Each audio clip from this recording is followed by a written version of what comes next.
Syederalun bagi pemilik rumah makan yang menyediakan menu gulai cu atau gulai siput dan kesulitan memperoleh bahan baku, Anda bisa datang langsung ke Dusun Lama Muda, Kampung Lama Tuha, Kecamatan Kolabate, Kabupaten Aceh Barat Daya atau Abdia.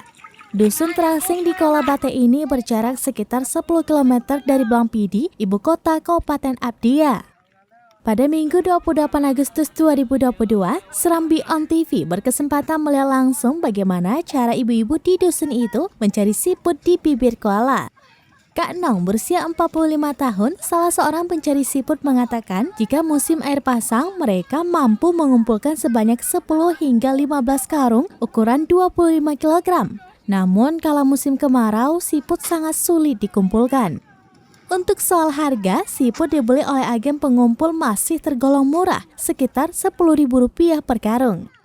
Menurut Kak Nong, idealnya harga per karung ukuran 25 kg adalah Rp20.000. Namun, jika pengumpul masih membeli dengan harga Rp10.000, maka mereka merasa harga tersebut tidak sesuai dengan hasil jerih payah. Sehingga mereka akan ikut memilih membantu suami mengumpulkan berondolan sawit di kebun.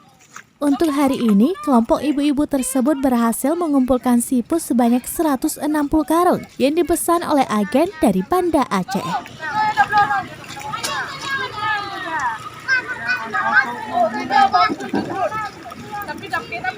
Dari Blampidi, Taufizas, Serambi On TV.